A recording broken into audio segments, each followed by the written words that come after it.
Hey, Jimmy Valentine, that was a really great game-winning score you had there at the sporting event. Yeah, thanks. I really appreciate that. You can look for that card really soon at Colorado Coins, Cards, and Comics. They got tons of sports memorabilia. Jimmy Valentine, RKO Radio News. Jimmy, what makes Colorado Coins, Cards, and Comics your favorite comic store in the Colorado area? I'm telling you, forget about it. A comic collector like me, I can save 20% on a hold slot. Duh. Plus, it's hard for me. I'm on the road all the time. If I want the Amazing Spider-Man and I'm not around, it's in my hold slot. Jimmy Valentine, what do you have to say about your recent allegations about steroid use? I'm not going to answer that question, but I am going to tell you that if I want to get Magic the Gathering cards, I go to Colorado Coins, Cards, and Comics. The little square Jimmy Jr., he loves those. So go to 6700 Wadsworth Boulevard in Nevada, Colorado. They'll take really good care of you. Hold on, Jimmy, one more question. Wait, Jimmy. no, don't go yet. Does this sound familiar? You're interested in purchasing that new action figure, but aren't sure if it's worth it? Well, come check out PlasticExplosion.com, where you can go to find all the latest and greatest action figure previews and reviews. Every week they'll be bringing you reviews and picks from your favorite collections, such as DC Universe, Masters of the Universe Classics, Marvel Universe, Star Wars, Transformers, and many more. Come check us out at PlasticExplosion.com. That's PlasticExplosion.com. For barbecue that can't be beat, try Birdman Barbecue Sauce. Available and original and spicy. These robust, full-flavor sauces have the awesome power to kick your taste buds in their face. And for that smoking taste on everything you eat, try new Birdman Smokin' Rub. Caution! Meat left unrubbed may suffer from flavor performance anxiety. You can pick up Birdman Barbecue at local area Ace Hardware stores, Ruff's Barbecue in Golden, and the Danny Cash Hot Shop off Broadway. You can also like us on Facebook at Birdman BBQ.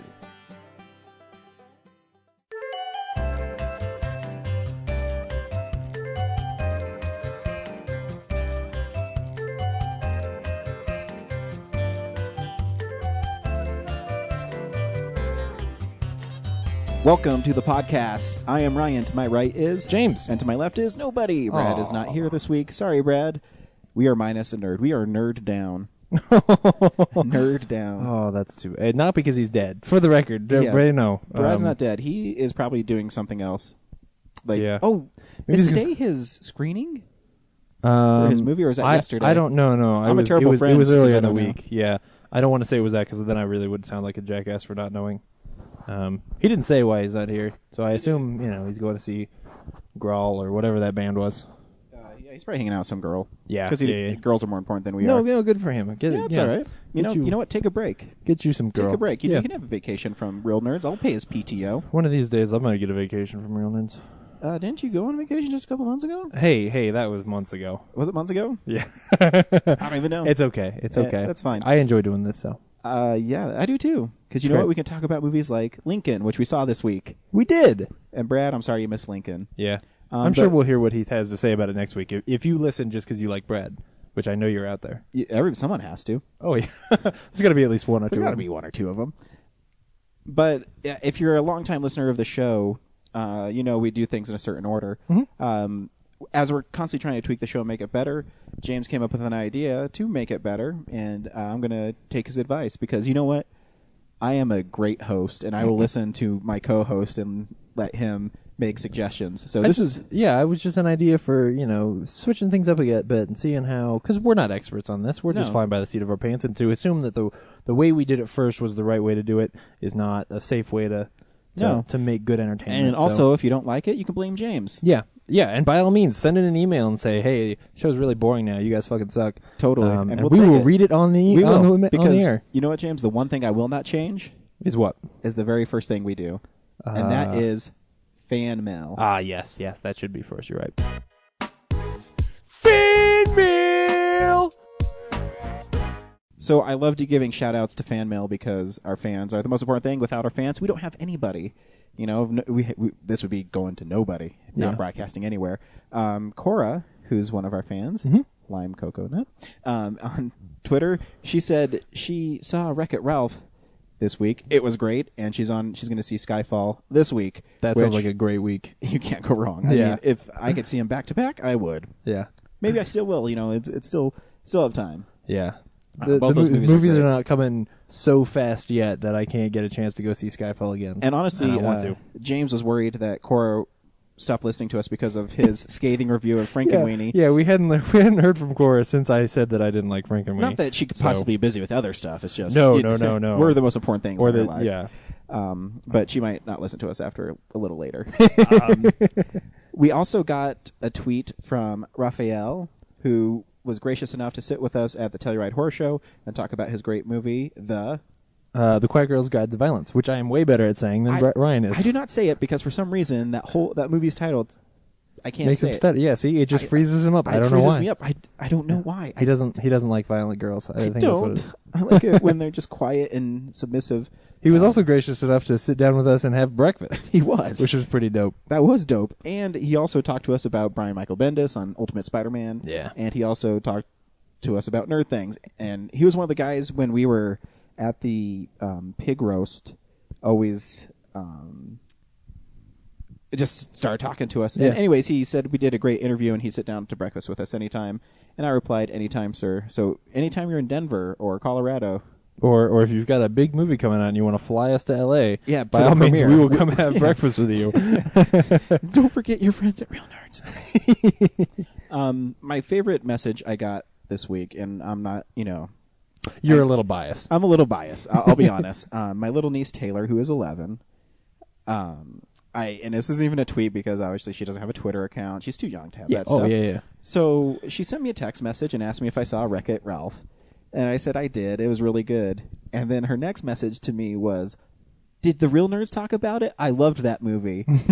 And I love that because, one, my little niece has, talking about my podcast. Yeah. And two, she wanted to know if we talked about a movie she loved on it because she's not old enough to listen to it. Unfortunately, if my niece wanted to listen to it, we don't have enough constitution to keep our mouths shut. and restraint to be, you know what, maybe we shouldn't say fuck this week. Whoa, you already broke that rule. I know, right? So I can't, but Taylor, I love you, and I wish you could listen to my show. When I'm dead, you can listen to my show. Yeah. Or when you turn 18. Or, you know what, maybe Which- my brother's which will school, probably be 15, after you're 16. dead. So maybe in 4 years you can listen to this show. And she has a shirt, doesn't she? She does, and she Yeah. wears it to school, so I'm really proud that my niece does that. Of course, I hope none of her classmates download our podcast because then maybe she'll get sent to the principal's office because she has a Real Nerds T-shirt that has explicit. And Yeah. But anyways, thank you everybody who sends us something. Absolutely. If you're wondering how to reach us, we're at EEL _nerds. You can also that's our Twitter. You can go on Facebook and leave us a message, Real Nerds Podcast on Facebook. You can go to our website, realnerdspodcast.com. You can also leave us a direct email, realnerds@gmail.com. And speaking of emails, I'm not going to read the specifics of this email that I got this week, but in May of 2013, the Real Nerds will be back at Denver Comic Con. Mm-hmm. So make sure you pick up tickets. You can buy tickets November 23rd. November 23rd, they're going to announce more guests. Right now, they have Kelly Hu.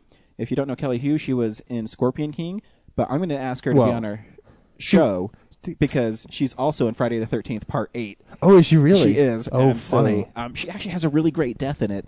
She's being chased by Jason, and she gets to this dance floor underneath the cruise ship, and she thinks she sees Jason everywhere, and then he comes up and just strangles her to death. It's a great, and it's kind of horrifying because the one thing about Friday the 13th, sometimes it might be a machete head. It's really quick, but he just strangles her and breaks her neck. It's really graphic.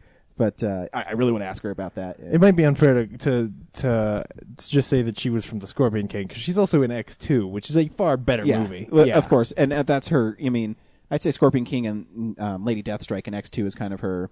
Yeah, those are claim to the fame. big ones. Yeah. And she's really pretty. Mm-hmm. So I'm looking forward to maybe being able to sit down and talk to her. Stan Lee will be there. I will beg Stan Lee to be on my show. I will probably not get anywhere with it, but you never know. Yeah.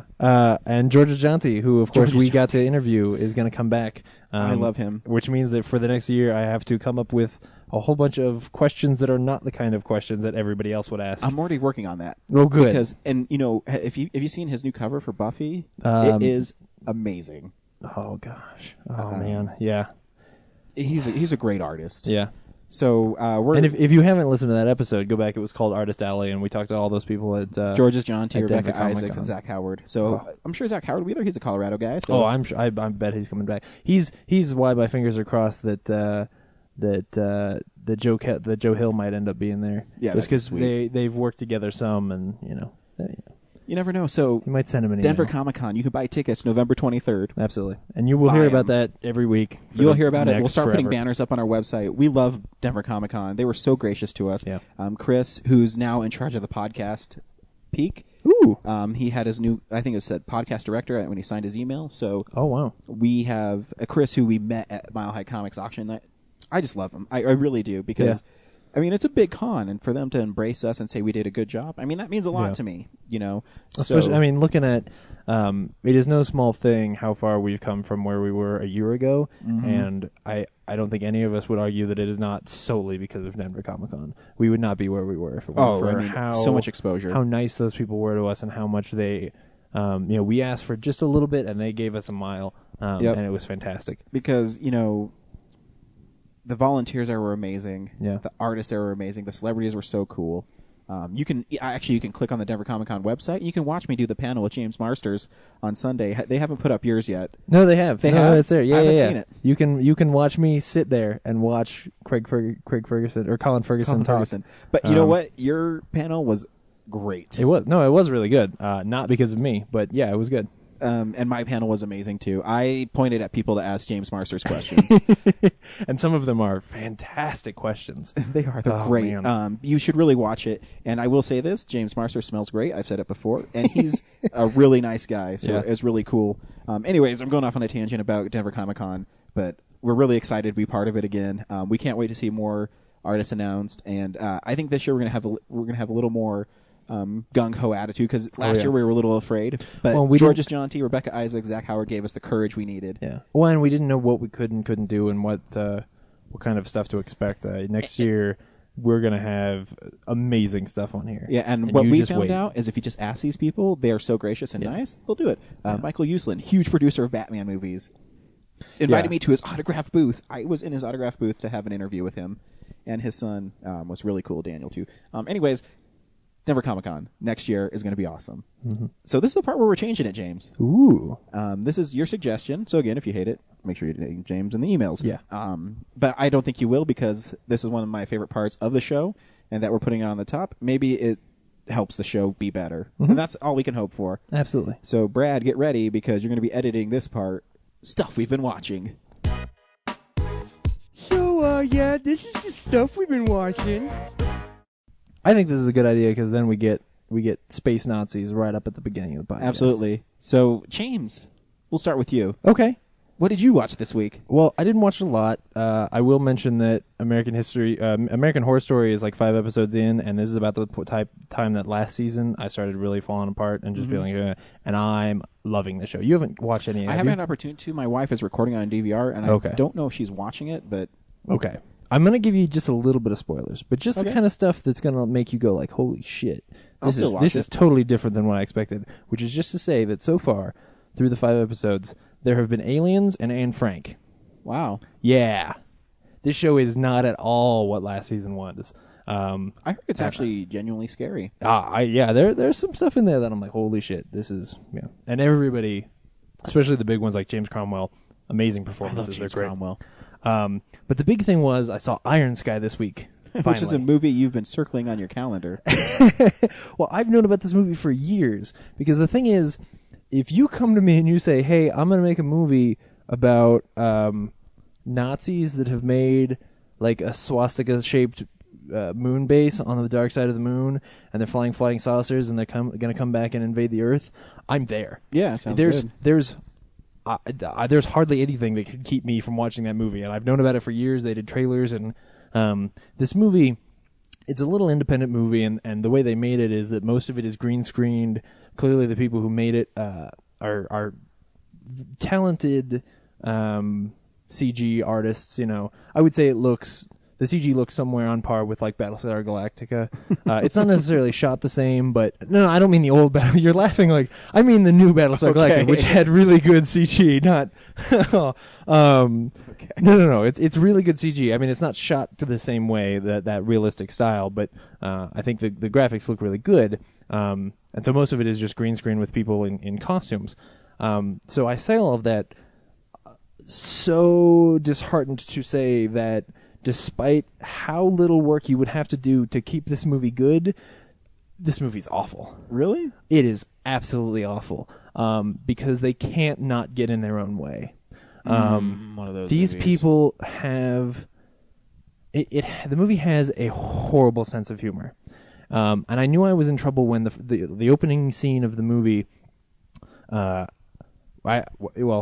opening scene of the movie is these two astronauts, and they land on the moon, and they're walking around, and one of them looks over, and there's this huge dugout hole, and there's a Nazi base in there, and you're like, yeah, Nazis on the moon, all right. And then these, like, SS-looking astronauts show up and shoot the one guy with, like, a space Luger, and you're like, all right, this is going to be awesome. And I mean, the costumes, especially the spacesuits, look pretty cheesy, but I didn't care, because I'm like, just, no, Nazis in space, I'm there.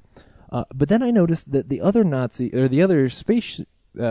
astronaut was wearing like a dark gray astronaut suit, and then I noticed that like his voice sounded like that of a black man, and then I realized that they had a joke here where like the one astronaut who was the white one had a white astronaut suit, and then when they sent a black man into space, he had a black astronaut suit, and then I was like, oh no, what are you doing?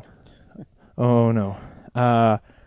And then there's all this stuff. They go to Earth a lot, and because the first thing that happens is when they land on the planet, they shoot off these banners, and they're giant re-elect President Palin banners. And the problem with a joke like that when you're making a movie and it takes you like 3 or 4 years to make that movie is that now that the movie's out, that joke's not funny. There's nothing funny about that. Like, it's just not, like, it's old. It's an old joke. So what's the Nazis' end game with this? What is the point of having a moon base? Well, it's because they survived the end of the war. So there is a great scene, which is the kind of scenes I wanted, where we meet our main character, and she's this teacher of Earth history, and she's talking about, like, you know, this great popular short film called The Great Dictator. But she calls it a short film because they only watch like the part where he's Hitler and he's dancing with the planet. And they talk about like how Hitler wanted peace for everybody, and she's talking about how like they're the cure for Earth and all of this stuff. And then the kids are saying like, you know, she's asking the kids like, you know, where are we from? And they say Earth, and she says, when did we leave Earth? And they say 1945, and she says, where did they go? And they all go, the dark side of the moon. And you're just like, that premise is so good that it is such a shame that this movie gets so distracted by its weird political bullshit and like, oh man, you would be amazed at where it goes. There's a sequence where they end up. So the black astronaut gets captured, and he's running through the Nazi base, right? And he gets captured by this freaky scientist who they decide for some reason that they are going to put him through this machine that turns him Aryan.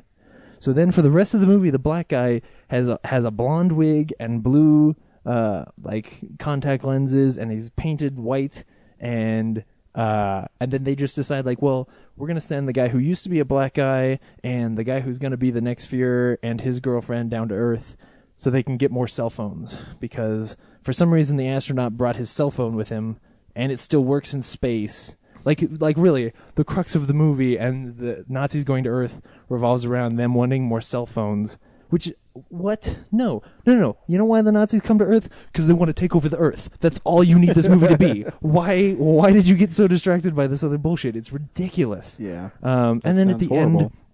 end there is this big space battle, and the space battle's not bad, but there's nothing in it. Like the person leading it is only mad at the Nazis because he slept with her, and now she's mad at him because like then he ran away with somebody else. And I'm like, no, you should be mad at him because he's a Nazi from space. What is all this other bullshit? It's ridiculous. So anyway, So the writer and you really came out about all the ways it could possibly go, and it Yeah. never went the ways you wanted it to go. Well, no, all I wanted was Nazis in space, and we fight the Nazis, and they have, it does still have some of the cool aesthetics. Like there is this good joke where when they first see the cell phone, and he says like, well, it's like a phone and a computer, and the Nazi scientist goes, that's not a computer, and then he turns around and he's got like a giant Cray computer with bleeping dots and like gears and shit on it, and he's like, this is a computer, and it's like this very mad scientist moment, and it's a funny scene, and it's what I wanted the whole movie to be. It's just a shame. Oh man. Anyway, don't see Iron. So if you're one of those people who like thought it was a good premise and can't have a hard time finding this movie, don't just buy it because you think it's going to be good. You can actually rent it on Amazon for $3, but I wouldn't suggest you do that either. That bad. Yeah, it's such a shame. Anyway, that's all I saw this week. Oh wow, I kind of saw a lot this week. Oh, good. I saw Cora. Please don't stop listening to our show. But I saw Frankenweenie, and again, not impressed. There are moments in the movie that I thought were cute. Yeah. The part where Sparky is flirting with the dog next door is cute. Which I think is I've never seen the short film. Have you? No. I think the short film consists of more of that. I think that's a lot of what it was, but I mean, it's cute. And I like the opening movie too, where Sparky was, attacking the monsters. Yeah. Which is really cool. But then again, Tim Burton gets in the way of Tim Burton, and again, it's a story about an outsider trying to fit in. But it never hits home the way that like a Paranorman does. It doesn't, and the stop motion isn't that good. Yeah, that I really think that's maybe the biggest because problem. I mean, the major plight of Victor in this movie is he doesn't want people to find out that he brought his dog back to life. Yeah, that's it. That's a conflict in the movie. Yeah, and then, well, until the second half when people do find out and then they make giant monsters, but that climax is not. But how did the giant? Because Miracle Grow makes a turtle grow. The thing is, like the end of that movie. I'm sorry. The Asian kid, was that the most racist thing? I know. I said it's like I think they thought they were trying to be funny or whatever, but no, it's incredibly racist. And you know me, I don't really care about stuff like that, but when it's that jarring, you notice it, right? When I mean, that's me talking like this. Yeah, no, exactly. It's ridiculous. It is ridiculous. Because if it were just like George Takei's voice, that would be funny. Dude, George Takei in that role would be awesome. I mean, he would sound like an old man in a child's body, and that might be why it's funny. Well, part of it is at the end of that movie where you've got all these monsters, and it's supposed to be paying homage to all this horror genre stuff, like the Asian guy being stepped on by a giant lizard monster, turtle monster in this case. It should be as fulfilling as the end of Cabin in the Woods is. Yeah. But it's not. No. It ends up just being like, oh, okay, so now these monsters are here. And this sounds horrible, and I can't believe I'm saying this, but I think they missed a really big opportunity, and spoilers, I think they should have left Sparky dead. Oh. Because I think it would have been more powerful for this dog to be given life again, and he uses his life to save Victor, and then the dog dies. And then he has to learn to... Yeah, then the kid learns that you shouldn't bring everything back to life. You're right. And I think that is a huge opportunity missed. And I think, again, that's why Tim Burton's become lazy. He's caring more about, I'm going to sell shirts at Hot Topic, than I am about making movies. And his camera work isn't exciting. I don't know. I just couldn't get into the movie. And, again, I tried to go in, I said, because I kind of got into it when it was, he was attacking the things at the beginning. Yeah. And, it was a cute little love story at the beginning, and then it gets horrible. Yeah. And again, the animation, those characters don't...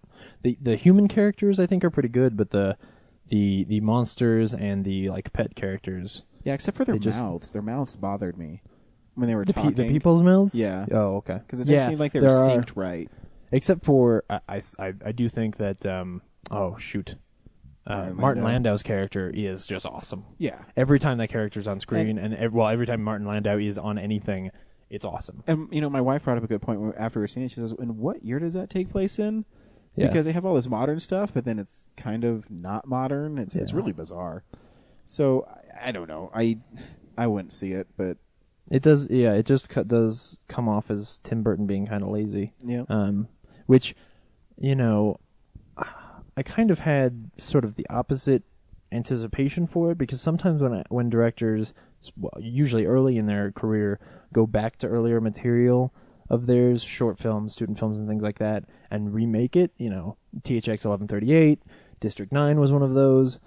They can produce amazing things. Peter Jackson's King Kong. Yeah, you're right. Peter Jackson's King Kong.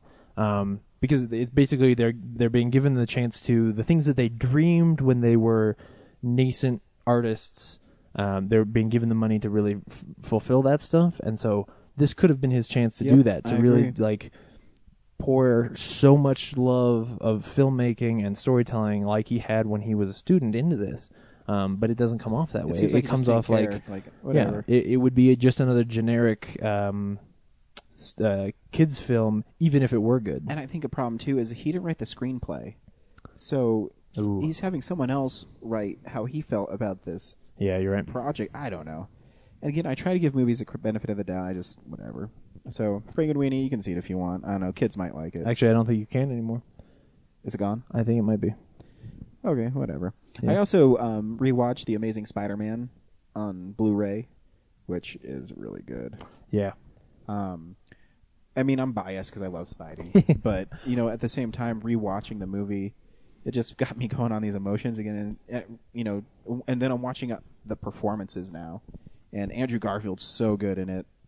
There's a great making of that's about almost 2 hours, and they have some test footage from the screen test with Emma Stone. Oh yeah, it's so good. Yeah, and you can see that they're flirting in that. There's a part where Emma Stone's waiting for Spider-Man to come out, and she has this. She's talking about she was screen testing with it, and she said the little girl in you gets really excited because you see kids in Spider-Man costumes, like, oh, he's cute, but now you're looking at real Spider-Man, and you're looking at Spider-Man with the most amazing costume, and it's just really cute. And there's some great deleted scenes in it. The Blu-ray is beautiful. It sounds amazing. You should definitely pick up this Blu-ray. You'll hear more about Amazing Spider-Man in a couple weeks. I also watched The Foot Fist Way, which is right, yeah. 2008, I believe. Maybe maybe 2006. Is it that long ago? Yeah. No. Yeah. Wow. With his name just totally just went out of my head. Danny McBride. Yeah, Danny McBride, and it was really what got his Will Ferrell's attention about him, and he kind of got his thing going. And he plays a Taekwondo instructor, and he lives with his wife, who is horrible, and it's really funny. I mean, I can't. It's hard for me to describe because it's like Danny McBride being Danny McBride. Yeah. But in a really funny, I can't. You'd have to watch the movie, but I mean, there's so many funny parts because I can't deliver lines like he can. But, right. When his wife comes home from her job and he just wants to talk about his job, being a Taekwondo instructor, and he basically says, "Oh, I'm sorry, your job's so fucking important." And there's a great scene because she got an office job and she comes home one day and he's already kind of suspicious about her, and she puts down a folder, and this little piece of paper comes out, and he opens it up, and it's her tits being photocopied. And he has this conversation with her. He's like, "What the hell is this?" Going on. And she talks about how she gave a guy a hand job. It was really funny because just Danny McBride doing his thing. And he finds out the name of the guy she gave a hand job to, and his son goes to his Taekwondo studio, so he starts beating the shit out of him. And the parents are watching, and she comes in and she says, "Why are you beating up my son?" He says, "I don't know. Why'd your husband get a hand job from my wife?" And she says, "My husband's dead." So it's the wrong guy. And he just beat the shit out. It's really funny. And his whole goal is to meet his icon, this guy who's the karate master and gives great demos. Yeah. It's really funny. It's funny, the story of that scene, as I heard it back when that movie was passing around, was that when Will Ferrell and his friends found out about that movie, they would get together every couple of weeks and all come and watch that movie together because they loved it so much. Yeah, and it became like a little cult film for them, and that's of course why they had to seek that guy out and get him famous. I think it's part of why I've never seen it is just because as little as I've liked Will Ferrell for the last few years, when I heard that I was like, oh well, then I'll probably not like it. But he I'll also have to check has it out. A little apprentice, I guess. His name's Julio, who's really funny in it. But you can watch it for free. It's on Amazon Prime right now. Oh, very cool. So you should check it out. It's really funny. I also saw a movie called Intruders, which is a really small horror film starring Clive Owen that came out in January, or in March, in March. And it's directed by the guy who directed 28 Weeks Later. So I was kind of interested to see it. I like 28 Weeks Later a lot. Yeah. And a lot of times in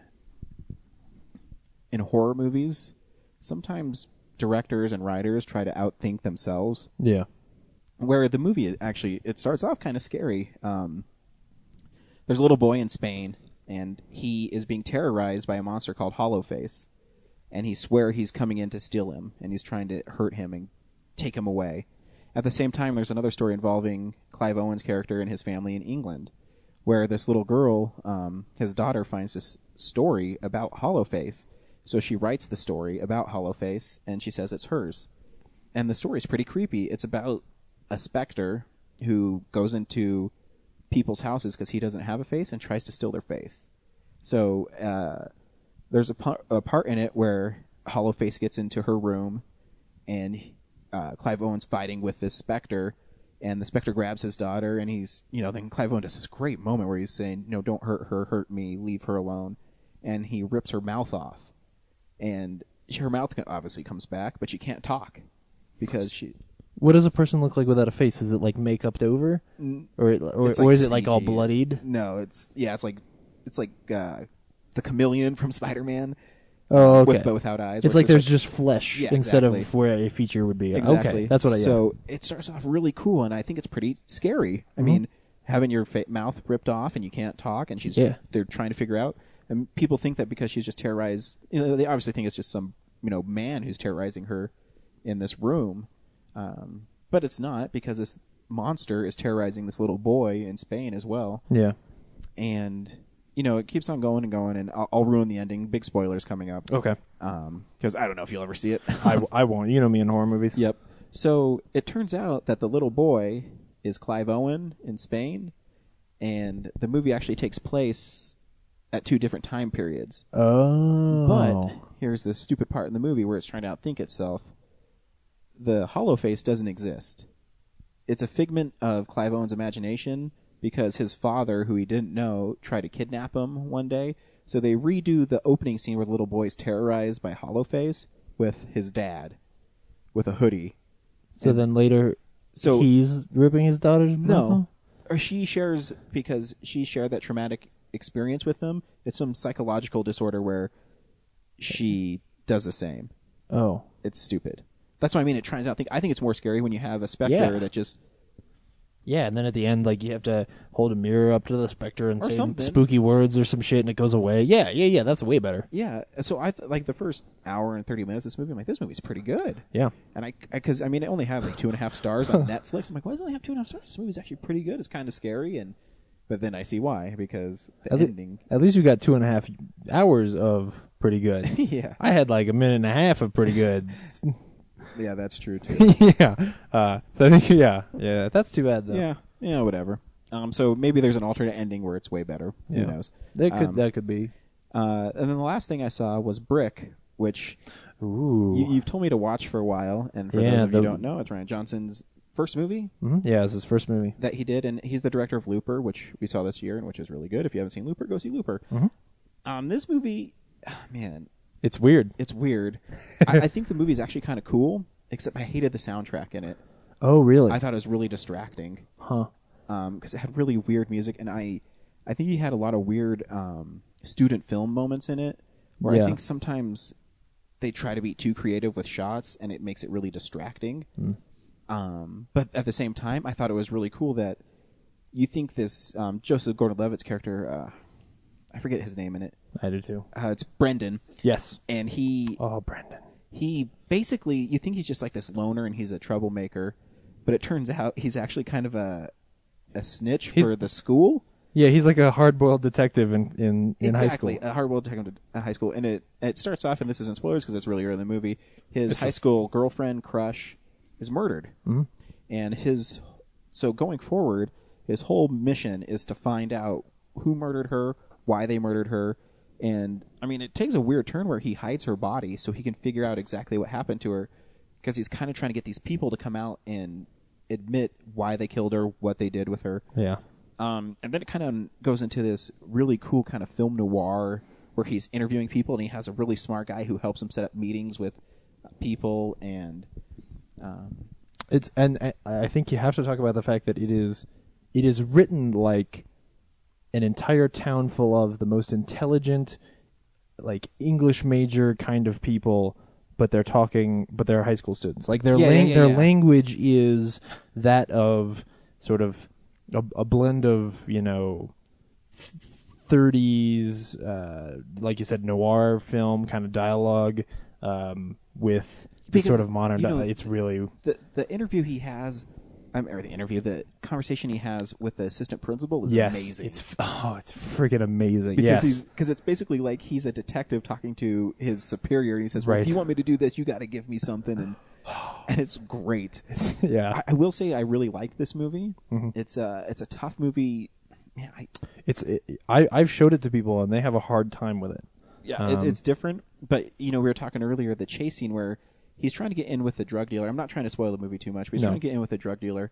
I don't spoil movies I like. And so the drug dealer is supposed to give him a message, and so he thinks this one guy who comes up to him is the drug dealer's messenger, I guess, and he ends up like stabbing him in the arm, and then he runs away, and there's no music. Yeah. The soundtrack is literally their boots running away. Yeah. And when Joseph Gordon-Levitt's character gets so far ahead of him, he takes his boots off and trips this guy, and he bashes his head against a pole. You don't see it, but you hear it. That guy's got to be dead. The dude has to be dead. They never address it, but he's got to be dead. He has to be dead. Like, oh, man. It's one of my favorite chase sequences in any movie I've ever seen. When you said that, actually brought up another one to me when you were talking about it earlier, was when he got decked by the muscle of the drug dealer. Mm-hmm. Tug, and he sees his car later on in the parking lot. He's about to bash it in with a brick, and then Tug is like walking all the way across the parking lot. Like, uh-oh. Is he going to do it? It's a great scene. Oh, it's amazing. And what comes after that, and as he sort of stays in that parking lot, and why he's doing that is amazing. It's fantastic. It's really good. It's a well written and beautiful the performances movie. Are amazing. Yeah. And I won't spoil the ending, but the last scene, the conversation he has with a character is so good. Yeah. Because they say this one line, and he's obviously figured it out, and the person says, "I want you to tell me." Oh, dude. Yeah. I was like, yeah. So you should go see Brick. I'm a big fan of Rian Johnson now. Yeah, and you can find it like it's streaming free on Netflix. Oh, there we go. Okay, good. So, you can also get it. It tends to be in a lot of like bargain bins and things like that. Unfortunately, there's still not a Blu-ray of it. Really, people ask him on Twitter about it all the time. So especially like if you saw Looper and you liked and you appreciated him as a filmmaker, and also if you've seen Brothers Bloom, then there's no question you got to go back and see this. I mean, yeah, you're right. There is some student filminess to it where I think he's clearly really. Yeah, and he's definitely trying to show off a little bit. Mm-hmm. He's finally getting a chance to make a big movie, and he wants to put some real stylistic stuff up there, and that's just the way he films. Yeah, and it's fine. I mean, like I said, the only distracting thing to me was the soundtrack. I thought it was a little weird. Yeah, which all three of his movies are done by his brother, who I think has gotten better over time. Especially Brothers Bloom, I think has a beautiful soundtrack. I think he understands pacing in movies. But you can't. I mean, the movie is written really well. It's acted wonderfully. It's really compelling. Mm-hmm. So you should check it out. I liked it a lot. Cool. So that's what we've been watching. Yeah. Now it's another different part. I'm going to go right into Comic Book Corner. What's up, nerds? It's the Comics Corner. Now, we're at the point with Comic Book Corner. We're going to have to start digging through our treasures. Yeah, it's going to get weird now. I have so many issues, and of course a lot of them, if you listen to this, are going to be Spider-Man. But to me, there's certain moments that define the character of Spider-Man. And I'm not just talking about Spider-Man, I'm talking about Peter Parker. And I will pull out one that is really, it might be hard to find. It's not going to be expensive, but it's going to be hard to find because it's not going to be in demand. Yeah. And it's Friendly Neighborhood Spider-Man number 5. Now, like, hey, Friendly Neighborhood Spider-Man number 5, that's just, a weird one to just shout out. It is. It was a fill-in issue for Friendly Neighborhood Spider-Man. If you know comic books, after they do the first 4 parts or 5 parts or 6-part stories, they usually have a fill-in story before they start the next arc. And this one is it's really creative because it takes place nowadays where there's blogs, and Spider-Man's cast in the blog in high school still, and it's by this girl named Ivana, and she's a cheerleader at Midtown High, and she's talking about how she was talking to Flash one day, and all of a sudden the Vulture shows up, and Peter Parker runs away, and you see Parker in the background. And so all of a sudden, from underneath the bleachers where she was sitting, Spider-Man is catching on to the Vulture with his webbing, and he's being pulled through the bleachers. And this whole issue is told through her point of view. Mm-hmm. So he's pulled through, and then she's like, "Oh, that creep was probably looking at my dress," and she doesn't realize, obviously it's Peter Parker, and he's trying to help people because no one ever realizes exactly.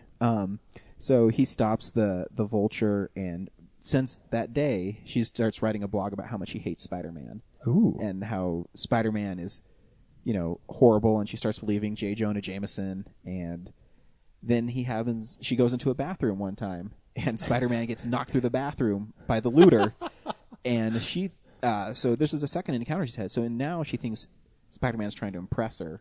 Not that he was trying to watch her pee. He was trying to sneak. That he's trying to impress her, so now she thinks he's infatuated with her. And you see the writing so good as Peter David, and it's drawn by Mike Winringo, who's sadly is no longer with us, who's an amazing artist. And it's just drawn so beautifully, and it's written so well that you can see the deterioration of her sanity. And then she has another run-in with him at a jewelry store, happenstance, because he's trying to stop the Rhino. And so she goes to a court, and she asks for a restraining order against Spider-Man. And the judge says, it's a great moment, man. The judge is telling a story, and he says that, what is it? Fuck, I forget it now. But he's basically saying, Martians, this lady wanted she was suing the planet of Mars because she was afraid Martians were going to come down and get her. And this judge told the story. He says, I granted her this suit because, one, Mars is never going to pay it, and two, I wanted to, give her, closure and comfort. Right. And so he said, I'm going to grant you this restraining order against Spider-Man, but it's not going to be 1,000 feet. It's going to be 500 feet because I don't want you calling the cops on him when he's swinging above you in the city or whatever. Mm-hmm. Great. So then she gets her picture taken with J. Jonah Jameson because she won this court battle. Right. And J. Jonah says, I wish there's more, citizens like you. So then, Peter Parker takes her picture for the front page of the Daily Bugle, and time passes. And she's sitting on a bench in a park, and she's really old, and this lady comes up to her, and she says, hey, you're Vanna. And she says, how do you know who I am? I said, you wrote those horrible articles about Spider-Man. And she says, who are you? And she says, I'm his widow. And she gives him a bloodied Spider-Man mask, and she says, all he was doing is protecting this city. And you know what? No matter what you said about Spider-Man, no matter what you did, if your life was in danger, he'd still protect you. And she's like, do you want more proof of who Spider-Man is? And she says, no, and she starts crying, and the whole thing ends with nothing important happened today, which, if you know anything about history, King George VIII wrote on July 4th, 1776, nothing important happened today. Yeah. And it's a beautiful story. So I just told the whole story to you. But Friendly Neighborhood Spider-Man #5 is well told. I can't tell it as well as Peter David wrote it. Yeah. Pick it up. The art is fantastic. And this is one of those hidden gems. You might be able to find it, but again, Friendly Neighborhood ended 5 years ago. It was only 23 issues long. So I don't know how many issues of this exist. Yeah. Again, if you find it for only $2, but even if you can't find it, now you know the story. Now you know the story, and I love it. So that's awesome. I love stories where it just shows you who Spider-Man is, and to me, that's one of them. So yeah, one-shots are neat.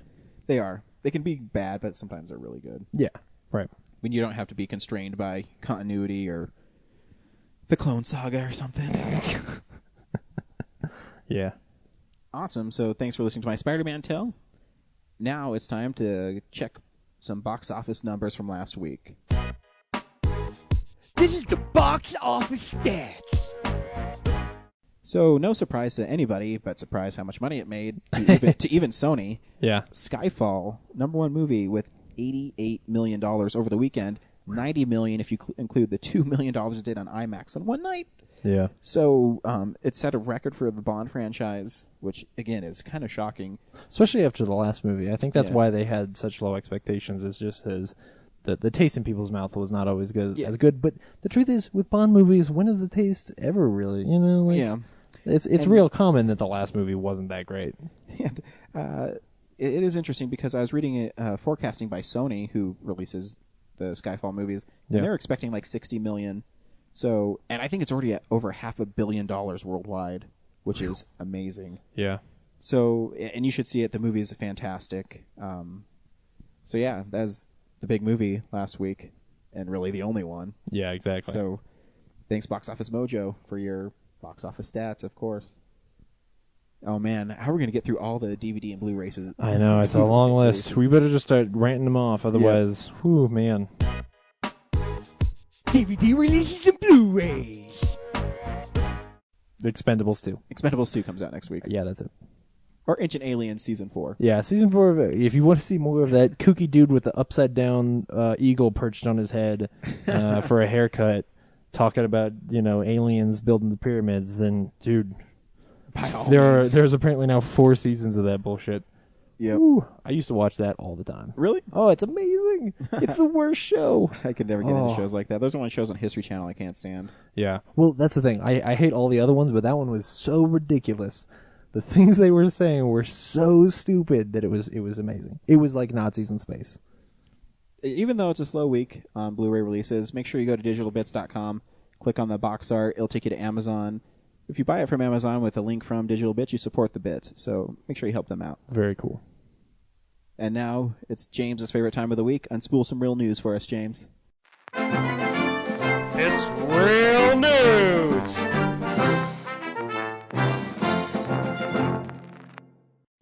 Not a lot of stuff this week. No, it was pretty not quiet. at all. Always, as I think people are starting to go on vacation again. Yeah, well, and as it will be, people talk Star Wars all week, and they will until there's another Star Wars movie. But none of it is really interesting yet, except for one thing that I thought was hilarious, which was that in an interview, Robert Pattinson, which makes it already funny, said that he really likes Jar Jar Binks, and he would gladly play Jar Jar Binks if he were in another movie. I would love to hear his voice of Jar Jar Binks. Yeah, I wonder how good of a Jamaican accent Robert Pattinson can do. Misa, no Jar Jar Binks. If they did it, I would want them to do it practically. So they just take Robert Pattinson and then just put like funny little googly eyes on top of his head. Like, have you seen the behind the scenes of Star Wars episode 1? So you want it like that, where they just have some random stick with exactly, weird, or just like a Jamaican guy in a gray suit. That'd be sweet. Yeah, that would be cool. Robert Pattinson, another reason for me not to like you. Right? Yeah. Seriously, I have to think he was doing it as a joke. I hope that somebody, had the balls to go up to him and be like, "Hey, what role do you want in a Star Wars movie?" And he's like, "Nobody's gonna put me in a Star Wars movie. I'm a piece of shit. Come on." You know what? If I was in a Star Wars movie, I'd be Jar Jar Binks. Yeah, Misa like Jar Jar Binks. I'm so trendy. I like the things everybody else hates. What a hipster. Douchebag. He's probably a really nice. No, he's probably not. He's probably not a really nice guy. Who knows? In actual news, though. Cinemark, we know Cinemark. We do. For once, people have been trying for years to get people to stop texting and using their phones and just checking the internet and stuff while they're in theaters. It's really distracting, and while people don't realize, like, it's not a problem of the person sitting next to you using a phone. I mean, I've seen that, and that does bug me, but it's actually like, if you're sitting higher up in the theater, you can see everybody's phones. When we were at Skyfall, there's a lady like 2 rows to my left who was using it all movie long. Oh man, come on, man. Yeah. And especially since I am so self-conscious the whole movie, especially with movies I like, I end up reviewing it in my head as I go, and I keep looking at people on phones and I go, "So you must hate this. If you hate this, then what am I not saying?" Well, anyway, Cinemark is going to try some positive reinforcement. They are on their app now. There's going to be a thing called Cinemode, which when you turn your phone into Cinemode, when you're at a movie, basically, if you go the whole movie without using your phone or checking your, checking your tweets, if you will, they will give you digital coupons. So it'll sort of be the new way for like the rewards thing that we have at Regal, which is it's an interesting way. I mean. The problem is, I think that the people who go to a lot of movies already and would want lots of coupons probably already appreciate the fact they shouldn't use their phone, so I'm not sure if it's preaching to the choir. Well, When But does it's at Alamo least Draft House interesting. open around us? I know. Not soon enough. Right. But still.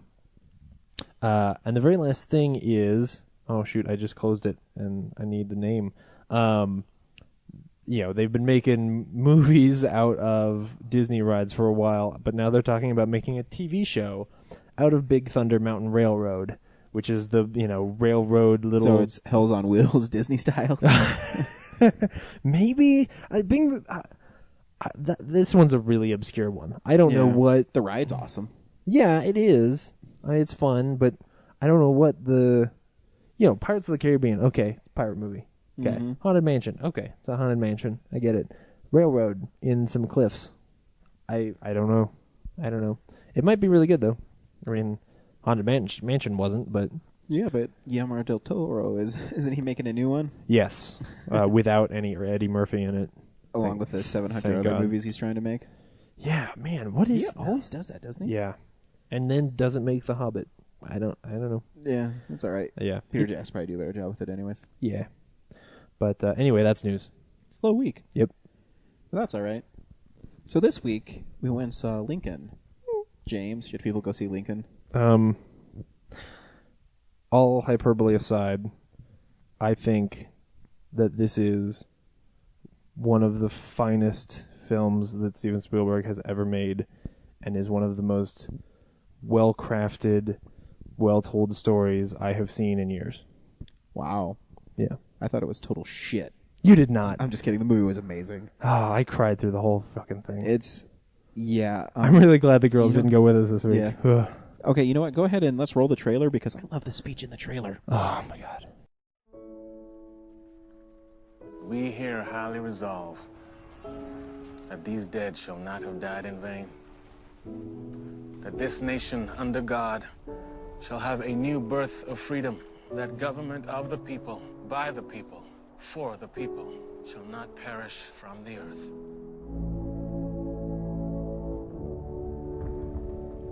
We can't tell our people they can vote yes on abolishing slavery unless at the same time we can tell them that you're seeking a negotiated peace. It's either the amendment or this Confederate peace. You cannot have both. How many hundreds of thousands have died during your administration? Congress must never declare equal those whom God created unequal. Leave the Constitution alone. We're stepped out upon the world stage now, with the fate of human dignity in our hands. Blood's been spilled to afford us this moment. Now!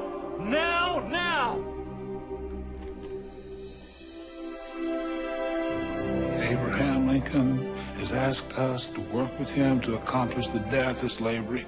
No one's ever been loved so much by the people. Don't waste that power. This fight is for the United States of America.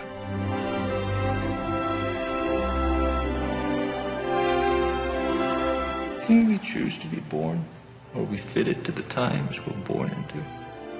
Well, I don't know about myself. You may be.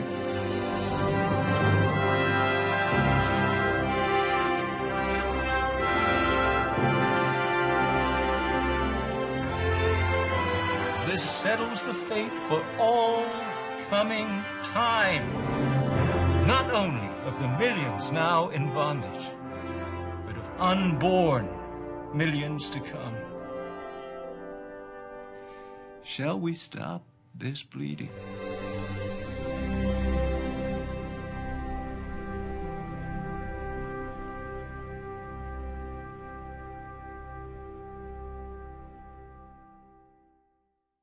The movie is pretty amazing. I mean, you said it right. It's we were going up and we were talking about we just want a great Steven Spielberg movie, which is stupid because Steven Spielberg usually makes really good movies. Yeah. But I mean, the context of it was we just want to see a really good movie. Yeah.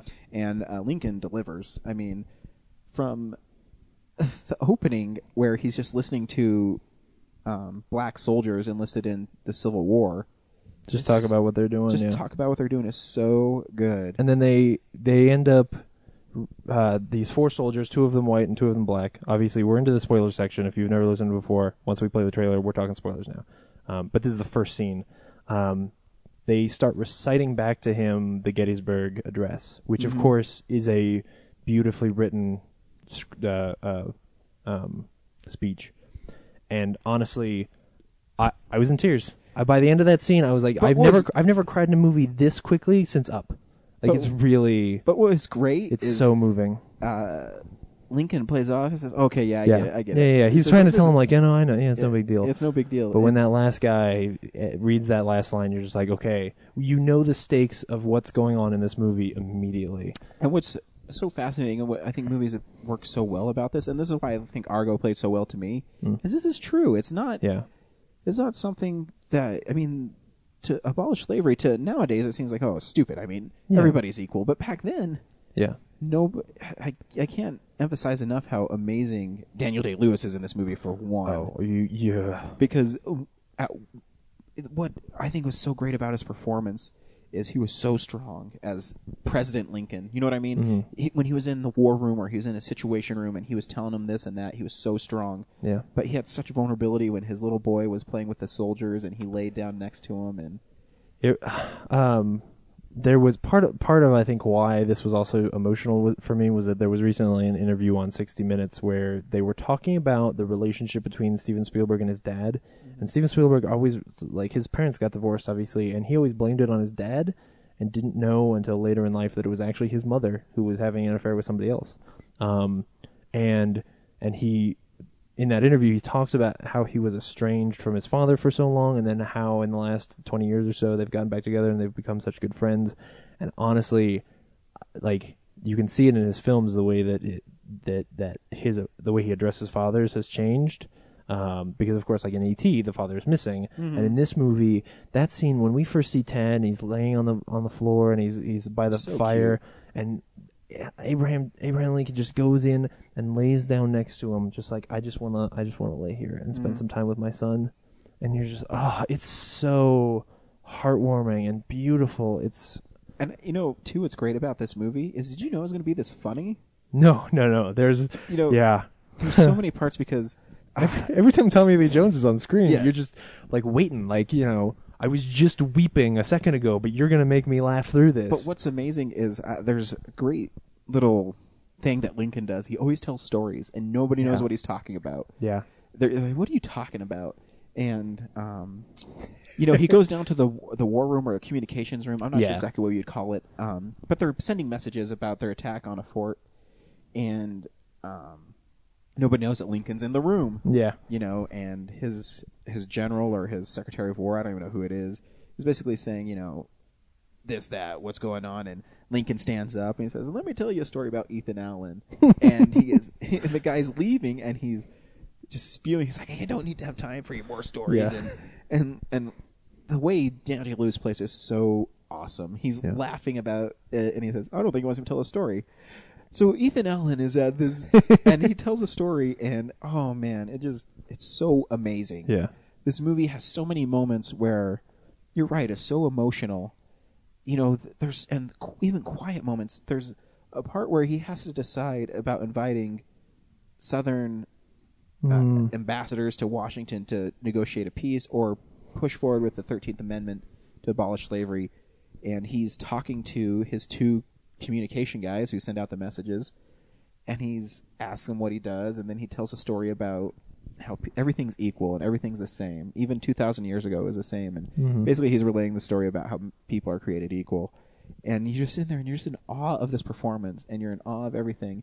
And when Lincoln gets up and he walks away, and then one of the guys stands up because he's respects him so much, I wanted to stand up in that moment because it did, like, Spielberg knows when to just sort of let the scene play a little bit, and you're right, it stood out to me too. He stands up and wants to watch this guy leave the room, and you're just it's amazing. And it's because, like, he's doing such a good job that I honestly, especially when he tells those stories, I forget that it's an actor playing Lincoln.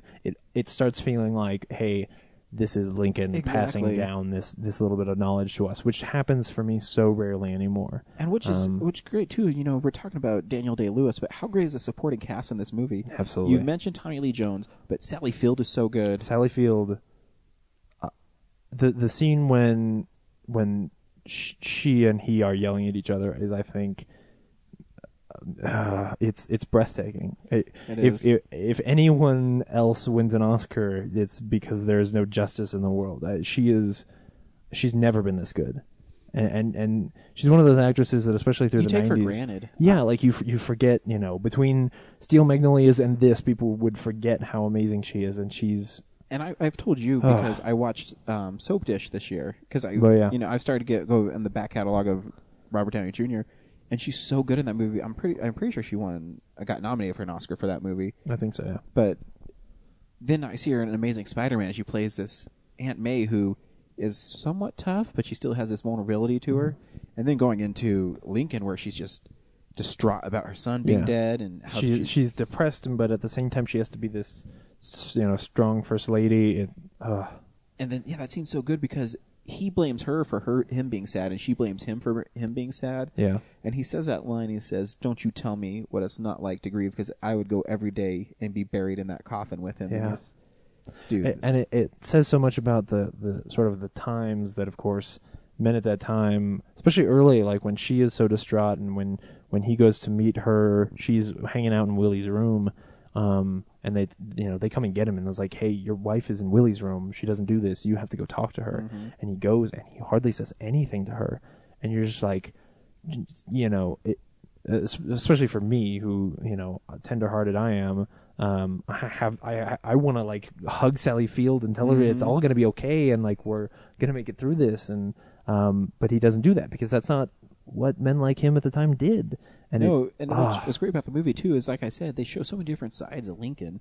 Yeah. Vulnerability, powerful, frail. Yeah. Because I think he suffered from I forget what it's called, but he had the hunchback. Yeah, well, he was so big that like there are a lot of times where they don't even make a big point out of it, but he'll just, like, as he gets up, you'll see, he just struggles. the way that he gets himself up out of a chair. But like, wow. there's times, the scene in the trailer where he says, "Will you stand by now?" And that whole speech where he gets, all of a sudden he has this power, and okay, this is President Lincoln, and he's not backing down, and it's important for him to pass this because he realizes that if you don't abolish slavery, then you're going to have another civil war. Yeah. Because, and you even say it's two nations, and then Ulysses S. Grant says, "No, we're one nation. Mm-hmm. We're going to be together," and it's just an amazing movie. Well, and I think teamed with yes, okay, of course it's Daniel Day-Lewis, who is every time he takes on a role every few years, he embodies that character in such a way that it is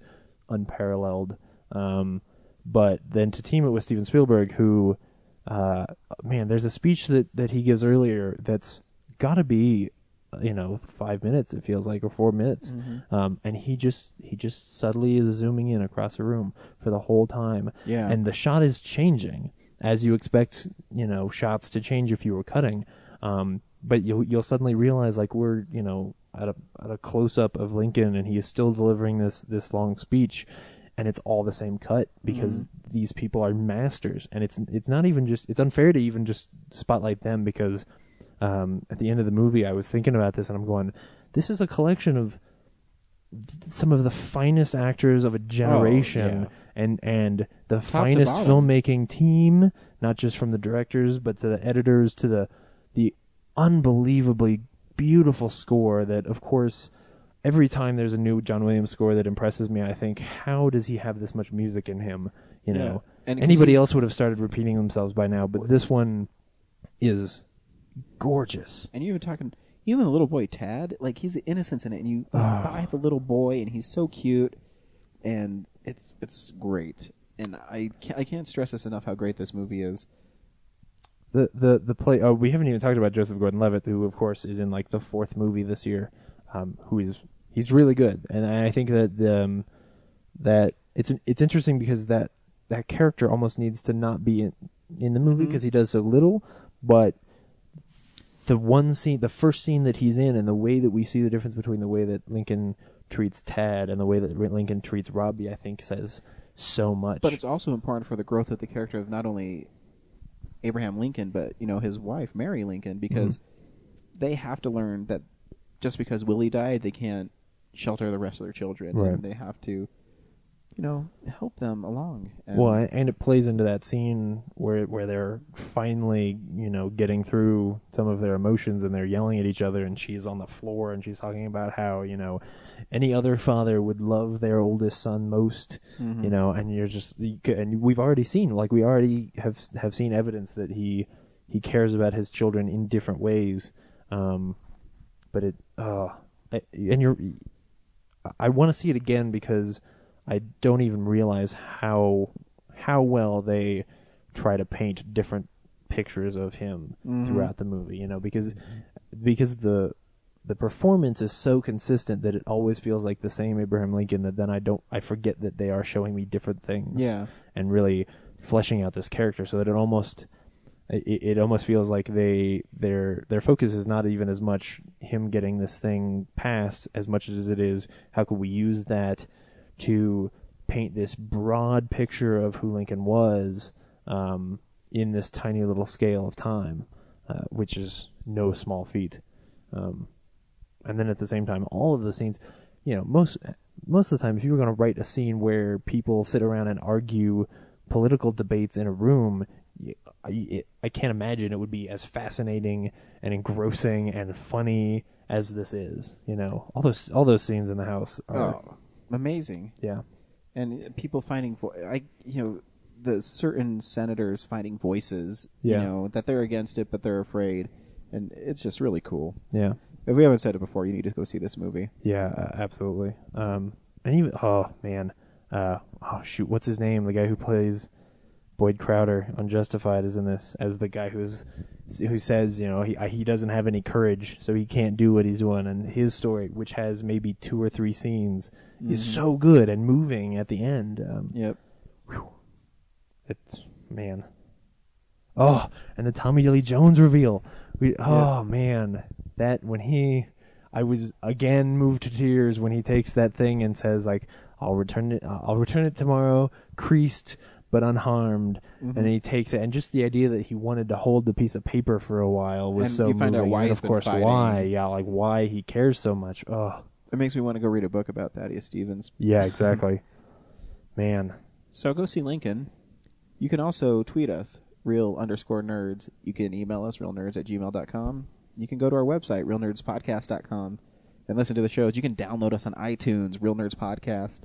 Like us on Facebook. Next week, I don't know what we're seeing next week. Guess Life of Pi. Oh, is that okay? I think that's next week. Yeah. So we'll announce it on the site. We'll announce it on the site. Since Brad's not here, we can't make any choices. Yeah, we can't change things around without him being here. Exactly. So until next week, or actually until Wednesday, if you're listening to this, where you can hear our amazing interviews again. Bye. Bye.